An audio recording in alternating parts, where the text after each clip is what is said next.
Por que tanto ódio com jogos de luta 2D do primeiro PlayStation? Nesse vídeo, falarei sobre X-Men vs Street Fighter, para ir um pouco além nesse assunto.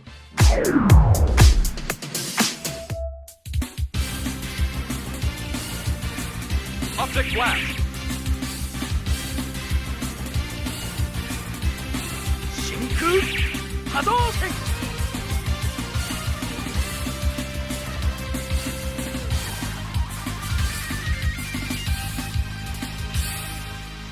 X-Men vs Street Fighter!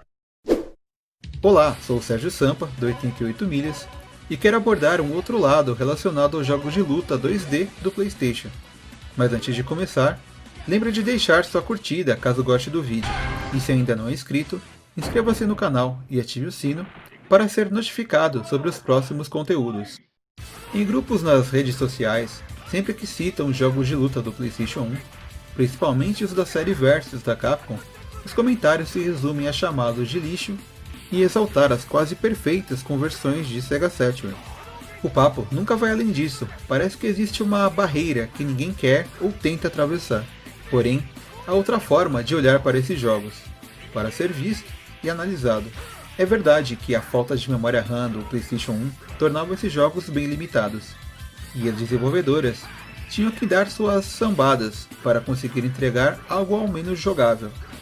Todos os processos e truques usados para fazer essas conversões são bem interessantes. Não fica preso apenas no corte de quadro de animação. Tem muita coisa adaptada, refeita ou repensada para se adequar ao que o console podia processar. X-Men vs Street foi o primeiro jogo que comprei para meu PlayStation 1. E foi um dos jogos que mais joguei inicialmente.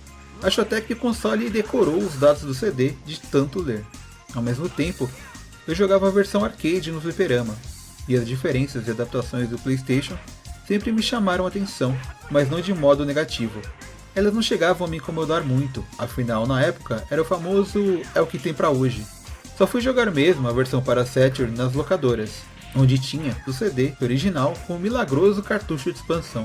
E para mim, que na época nem mesada tinha, só em sonho para adquirir essa versão que ainda por cima precisava ser importada. Foi mais prático jogar em casa mesmo, na versão de PlayStation 1 alternativa, que paguei R$5 lá na lojinha no centro da cidade. Como já deve ter ficado um pouco claro, vou citar algumas curiosidades sobre as adaptações dessa versão tão peculiar de X-Men vs Street. No Japão, ela ganhou o subtítulo EX Edition, indicando que mudanças foram feitas. Já nas outras edições, isso foi removido, o que pode ter feito muita gente torcer o nariz quando colocou o jogo no console e viu que era bem diferente do arcade, sem que nenhum aviso prévio tivesse amenizado esse susto. A maior diferença no PlayStation 1 é que o jogo, por padrão, não possui troca de personagens durante a luta, sendo esse o fator mais inovador desse jogo. Você escolhe 2 personagens como no arcade, porém o segundo fica apenas como ajuda, no hiper combo de dupla ou ao executar os counters. Há uma maneira de jogar como no arcade, porém mais limitada, e falarei sobre ela mais à frente. Todos os personagens têm cortes de animação, os menos afetados são os vindos de Street Fighter, pois eles já foram criados com menos quadros. Já os X-Men sofrem muito com isso, principalmente os maiores como o Juggernaut e o Dentes de Sabre. Alguns deles já haviam tido mudanças no jogo anterior, Marvel Super Heroes, que também saiu para PlayStation 1. Como é o caso de Magneto, que possui uma pose de luta diferente, sem rotacionar os braços, ficando apenas respirando com as mãos levantadas. A movimentação do Juggernaut também é bem afetada. Quando ele faz seu dash para frente, há somente um quadro de animação, que é ligeiramente rotacionado para simular movimento. Falando nisso, essa rotação é bastante usada para economizar quadros de alguns personagens. A capa do Gambit é um bom exemplo disso. Outro recurso muito usado é uma leve distorcida em partes dos sprites parados para simular movimentos suaves como a respiração. Tanto na posição parada como agachado do Juggernaut, dá para notar bem isso, e em seu gancho também é bem visível. No arcade, ele possui animações diferentes e super detalhadas quando ele anda para frente ou para trás. Já no PlayStation, usam somente 3 quadros da caminhada para trás, e ela é utilizada quando ele vai para frente também. Vampira é uma boa surpresa, não tendo tanta falta de frames. Ela até mesmo continua copiando o poder do adversário, realizando outros movimentos que necessitam de quadros de animação próprios, sendo que obviamente o jogo carrega apenas os sprites necessários para que ela copie um poder por luta. No arcade, a Tempestade tem uma animação muito mais fluente quando anda para frente ou para trás. Já no PlayStation, ela se move de forma estática. O que mexe é somente a sua capa. Já parou para pensar o trabalho que tiveram nisso? Ao desenhar novamente vários sprites da capa, para depois aplicar na Tempestade imóvel. Esse tipo de retrabalho no sprite acontece em outros casos também, com outros personagens. O Furacão da Tempestade tem vários quadros de animação no arcade, enquanto no PlayStation tem apenas um, e somente suas cores ficam alternando, o que ficou bem esquisito. Nesse caso, acredito que ao menos deveriam ter espelhado esse único sprite para dar alguma sensação de movimento. Na girada de braços do Zangief, isso foi feito. Dá para notar pela troca de pés dele que o espelhamento foi usado, e existe somente sprites do golpe para um dos lados, diferente do arcade. Em Street Fighter Alpha 2 ou 3 para PlayStation, existe um recurso interessante. Se você escolhe o mesmo personagem do adversário, ele vem com frames a mais, já que o console não precisa carregar personagens diferentes, e sobra espaço na memória RAM para deixar um único personagem mais completo. Um bom exemplo é a Sakura, que fica parada quando está agachada contra outro personagem, mas na luta Sakura vs Sakura, ela respira quando fica agachada. Em X-Men vs Street, não existe esse recurso quando personagens iguais se enfrentam. Na verdade, quem se beneficia dependendo do adversário é o seu ajudante. Repare que quando o ajudante é o Ryu, enfrentando outro adversário, ele não mexe as faixas durante o Hyper Combo. Só existe uma manipulação no sprite parado para simular o vento. Mas caso o adversário seja outro Ryu, o seu Ryu vem com animação mais completa. Veja nesse outro caso com a Vampira. Se ela enfrenta outra Vampira, ela termina o ataque respirando. Se for contra outro adversário, ela fica parada. Ou seja, em alguns mínimos detalhes a Capcom tentava tirar o máximo que conseguia do console. O frame rate é bem inconstante, principalmente quando se enfrenta personagens grandes como Zangief, Dente de Sabre e Juggernaut. Durante golpes normais, a velocidade é estável, mas cai muito nos momentos onde se usa Hyper Combos. Se você aumenta a velocidade do jogo nas opções, as telas de Hyper Combo continuam tão lentas quanto antes. Assim, aumentar a velocidade do jogo só faz intensificar a variação da velocidade da luta. Curiosamente, nos jogos seguintes, Marvel vs Street e Marvel vs Capcom, isso foi sanado. A queda de frame rate passa a ser bem menor, mas isso eu comento num outro vídeo. No arcade, só temos lutas de 2 contra 2 de apenas um round, e o narrador fala apenas Ready, Fight. Ready. Fight! No PlayStation, o jogo tem rounds e o narrador até mesmo anuncia Round 1, Round 2, etc. Round 1, fight! E mesmo quando ele fala Fight, a voz é diferente. Ele está com um pouco menos de ânimo em relação ao arcade. Fica aí a dúvida se a Capcom chamou o narrador para gravar exclusivamente essas falas para a versão do PlayStation, ou se poderiam ser vozes gravadas durante o processo de criação do jogo, numa etapa onde ainda não haviam pensado nas lutas de 2 contra 2. Os cenários são mais simples no geral. A explosão da usina não tem tantos efeitos, no shopping faltam vários elementos quebráveis, a fase da nave Blackbird, que vai saindo da base até chegar na superfície, tem um fundo bem extenso, e incrivelmente está bem representado. Somente algumas luzes giratórias ficaram de fora, sendo um cenário bastante impressionante. A fase da cidade à noite, Manhattan, foi a que mais mudou e vários detalhes foram omitidos.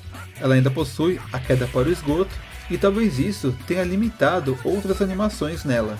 Para comportar um cenário desse com tantos elementos diferentes, algumas mudanças bruscas foram feitas na parte de cima. Os prédios no arcade se deformam na medida em que eles vão ficando mais altos. Quando você faz um super pulo, dá para notar que o topo deles está envergado. Já no PlayStation, para economizar memória, eles são retos. Você percebe que todas as janelas têm o mesmo formato, e a parte de baixo do prédio é repetida até em cima. Os Sparks, que são os acertos dos golpes, têm um tamanho menor em relação ao arcade, com altura e largura de pixels inferior. No entanto, eles têm um efeito de zoom que os estica, deixando do tamanho original, porém mais pixelizados e deformados. Mas esse recurso é pouco usado nesse jogo, ele tornou-se mais constante nas conversões futuras. As vozes mantêm a mesma qualidade do arcade, e isso parecia um padrão nas primeiras conversões de jogos 2D para o PlayStation. Futuramente, eles passaram a diminuir bastante a qualidade dos sons e vozes, tudo para sobrar mais espaço para as animações. No jogo seguinte, Marvel Super Heroes vs Street Fighter, já temos vozes bem mais abafadas, e dá para notar isso até em jogos da SNK. Repare que, no PlayStation 1, The King of Fighters 98 tem um som bem pior do que o 97, mas o 98 é uma conversão bem superior no geral, sendo mais equilibrada, e com toda a memória que foi economizada, eles puderam adicionar mais frames aos personagens, priorizando a fluência da animação, o que ajuda na jogabilidade e torna mais próxima ao arcade. O curioso sobre vozes é que nas versões para Saturn, em jogos que usavam ou não o cartucho de expansão, as vozes sempre eram mais abafadas. Não sei se exatamente é algum tipo de problema na descompressão delas. É algo que eu quero pesquisar sobre isso ainda. Mas isso realmente afetava os jogos da Capcom e alguns da SNK. Em X-Men vs Street do PlayStation, vários acréscimos foram feitos para compensar as perdas e também justificar o EX Edition no título. Tornou-se possível ligar um Hyper Combo em outro, ou até mesmo cancelar um golpe especial em Hyper Combo. No arcade, o personagem fora da luta podia recuperar um trecho da vida aos poucos, dependendo do último dano recebido. No PlayStation 1, quem recupera a vida é o lutador ativo, caso ele fique alguns segundos sem tomar dano ou defendendo algum golpe. No modo Versus é possível jogar com Apocalipse. Apesar de seu tamanho, ele tem pouquíssimos cortes na animação. Você vai notar maiores diferenças nos drones que ele solta na tela e nas explosões que ele faz. Quando se acerta um Shinko Hadouken no Apocalipse, vemos o efeito de acerto no PlayStation 1 da cor azul, mas curiosamente, no arcade ele é alaranjado, e eu não sei o motivo disso.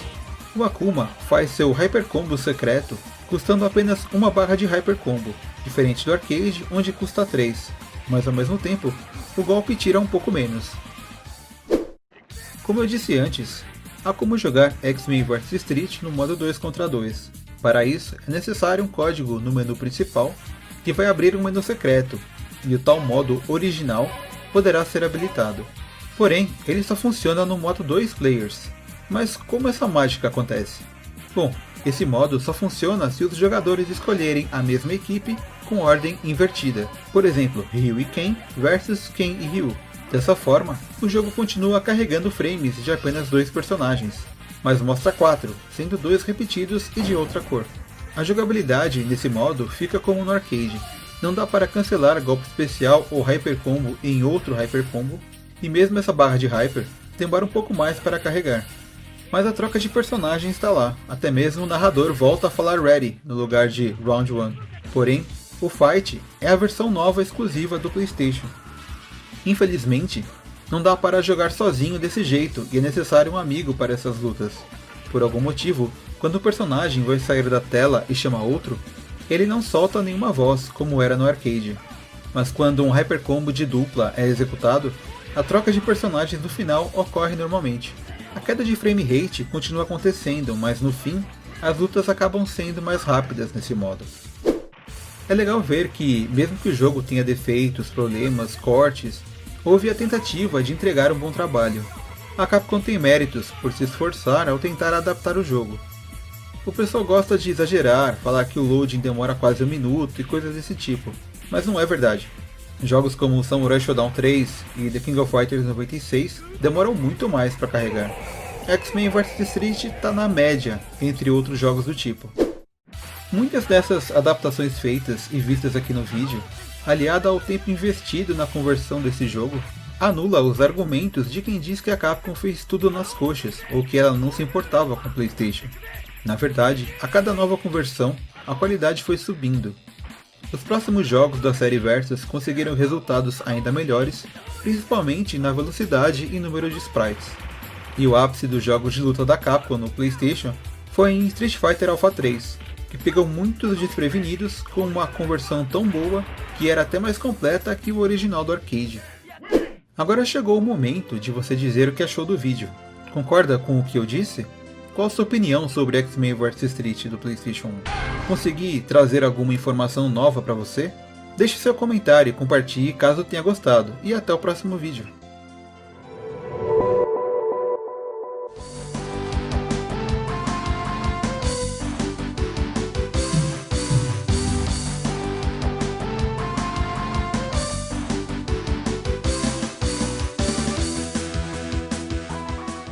Game over.